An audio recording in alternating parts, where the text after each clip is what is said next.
Congrats on the win. Not the nicest birthday gift to give Diego Ferreira, but a good win for you nonetheless. How'd you feel about the performance? Yeah, I feel good about the performance. I know how good Diego is. I thought that this was going to be a very tough fight. It was my toughest fight for sure. I was prepared for it being my toughest fight. I don't think that he gets the respect that he deserves. He's only got losses to the best guy in the division, and nothing has changed yet. I am one of the best guys in the division. I think I proved that by beating him, I would say, better than everybody else has beaten him, other than maybe Dustin, because Dustin knocked him out, but you know. Right. Were you surprised he was as willing to grapple with you as he was? Like his coach was giving him crap the entire fight and in the corners for just engaging with you as much as he did. He was not willing to grapple with me. He just couldn't. He didn't have another choice. These guys aren't willing to grapple with me. They just don't have a choice. We're fighting my fight. Yeah. Where do you think this ranks in your biggest wins so far? It really depends on what you want to look at. I think my biggest win to the people would probably be Demir. I think my biggest win to me would probably be this one. I know how tough he is. I know how good he is. I was very nervous in this camp because I knew this was going to be really tough. I told my dad before leaving for the venue, I said, I might not be able to hold this guy down. You know, I might have to strike with this dude and play punchy face with this dude for a little bit because he's got really, really good get up. But I proved again that when I get on top, I'm one of the best guys in the world. Yeah, and you called out Beneil Dariush. Just curious, like before we get into that potential fight, when everything happened yesterday and they're shuffling the card, was there any talk of like, hey, would you want to fight him maybe tomorrow when Moicano slaps up, anything like that? Not in anything that was on paper. People were talking about it. People were saying, and I told my coaches that if the UFC comes to me and asks me to fight Beneil Dariush, I'll do it. And they never asked. So it was kind of a don't ask, don't tell situation.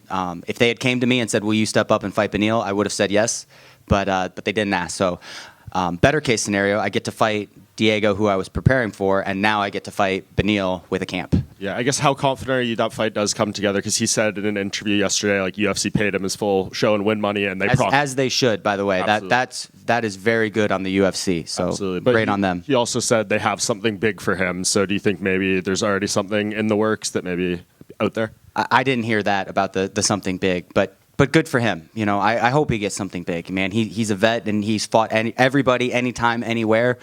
I'm one of the anybodies. So maybe it's me. Maybe he gets something bigger with a big name. I'm super happy for him. There's enough wealth and riches to go around for everybody. If I get somebody else, I get somebody else. What I need to do is just start calling out people that I'm afraid of, that I don't want to fight, because I never get anybody I call out. So the next person I call out, I'm probably afraid of that dude because I'm not going to get him. Is there another name that fits that description? I'm afraid of, or somebody I actually want to fight? Both. I don't know. Fiziev is pretty damn scary. Right here. I remember, I think it was when you fought in Newark, it was like a very grappling-heavy fight, and you said the second you kind of grabbed a hold of him, you realized just how much stronger and just better grappler you were in there, and that kind of became the game plan in the middle, like right in the fight, maybe not before. Did anything against Diego, was there anything similar to that, or was he exactly as tough and skilled as you expected coming into this? No, he was exactly as tough as I thought. We had plans B, C, and D lined up for maybe I can't hold him down. Maybe I can't get him down and keep him down. I heard his coach, too. He's got the loudest coach in the world, which is a good thing. That is not a diss. That is a good thing. Having a loud coach that you can hear is a very good thing. But I could hear his coach screaming at him to get up, and in my head, I'm like, yo, take it easy on him, man. Like, I'm pretty good at holding this dude. I'm good at holding people down, man. He's trying, bro. Trust me, he's trying. But, we had backup plans, but the game plan was to get him down, and to not brawl. And there were a couple of spots in there where we had to kind of throw that out the window. But I think Mike told me he was like, hey, get in there and brawl as much as you can. That's what his plan was. Yeah. Well, I was gonna ask that. I think at the beginning of round 3, he kind of just came out, like put his head down, just kind of started chucking in there. Did you kind of expect like kind of he'd come out trying to throw a Hail Mary in that one? Yeah, we knew. And dude, he is known he's known for his conditioning. He's gassed out in one fight, and that was one fight he took on 4 days' notice. So I think of him of having a very, very good gas tank. every round, my coaches were like, hey, he's going to come out hard this round. We know he's coming out hard this round. Like, be ready to shoot under, be ready to meet him with knees and elbows. That's the biggest thing was we wanted to meet him when he came in with knees and elbows. And I didn't throw as many knees, but we met him with a good elbow. I dropped him, I think, in the third, put him to a knee, and just couldn't capitalize on it. So I think there was last one for me. There was a moment where you grabbed his ankle and you lifted and he put his hand down, and then you still just kind of blasted him in the face, which would have been illegal like just a couple months ago. So I guess not specifically for this one, but just in general, do you approach just fights differently and just kind of game plan differently now that you do have like new weapons and tools you can use in there? Yeah, one of his styles of getting up is to put his hands on the mat and get his butt in the air, which is a very good, for the old rules, is a very good way to get up because, especially when you're sweaty, it's really hard to put forward pressure, downward pressure on guys that have their butt in the air because you can slip off of them. And before the new rules, you couldn't hit them while they were down. So you couldn't let go and punch because then they just stand up. You couldn't knee them. So it kind of forces you to put in a stalemate situation. So it's a very good game plan. The problem is that with this fight, the rules changed, and we were planning on kneeing him in the face. And we also came up with one to kick up between his arms. And I did something similar to that, but it wasn't on the back. It was when I had his leg, and I kicked him there. But, yeah, I am for less rules, not more rules. I think knees to a downed opponent should be legal. Have you had to kind of change your strategy in defense, too? Because, like, you can't do that either. Like, so I guess in camp and everything, is this just something you have to, like, remind yourself, like, during it? I don't get up the way that Diego gets up. I get up a very specific way, and the way I get up, my head goes first, so I'm not super worried about it. But always good to know, to be aware of. So, right in front, Grant, congratulations on the great performance and getting the victory. Did anything surprise you in this fight and go a different way than what you were expecting from Diego?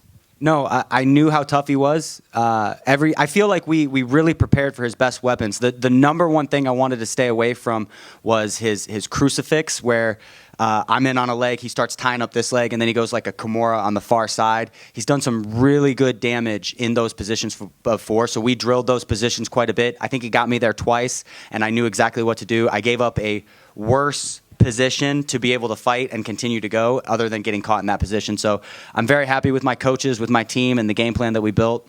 Very, very happy with this fight. Excellent. Did he have you hurt at all? Maybe emotionally.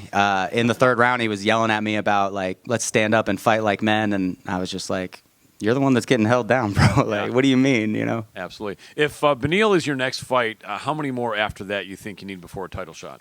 Probably 4. Okay, 4 more. Excellent. Last thing, can I get your predictions for the main and the co-main tonight?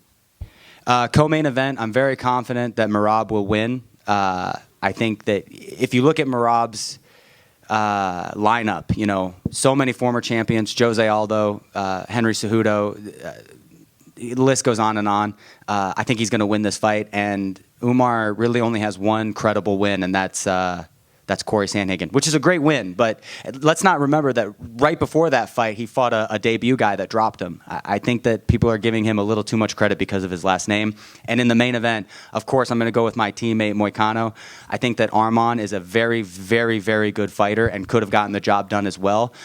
I think Moicano is a little bit stylistically worse for Islam than Arman is, just because Arman is more of a grinder. I want to take you into the deep water and grind you out, and it's going to be really, really hard to do that to somebody like Islam. Whereas Moicano, if he gets into one good position, just one, this fight is over, Excellent. Keep up the great work. I appreciate it, man. Thank you.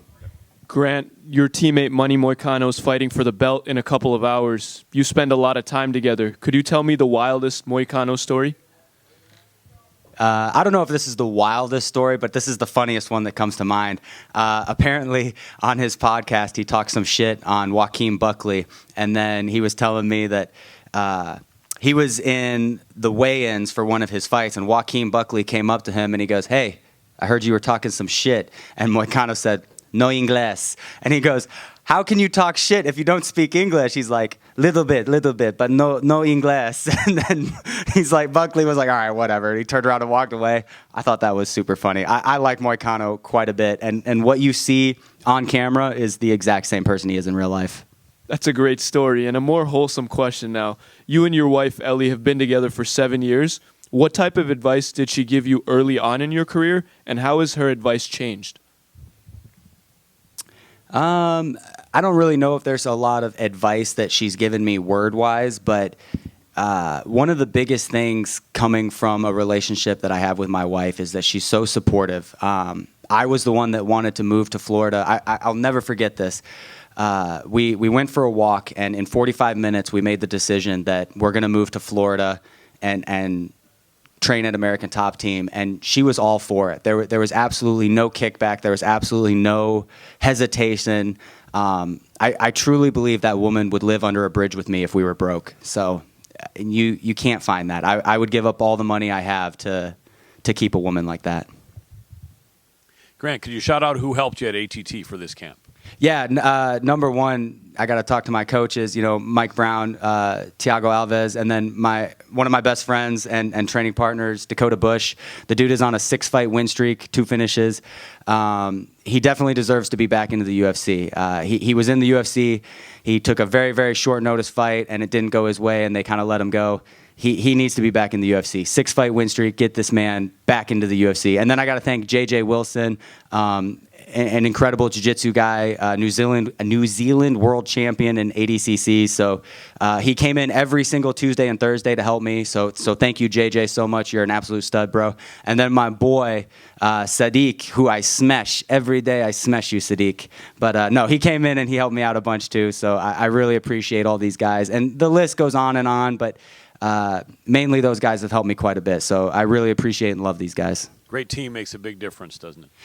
It's everything, It's really hard to find good guys, and it's even harder to find good guys that care about you. So I'm a blessed man. Excellent. Thank you.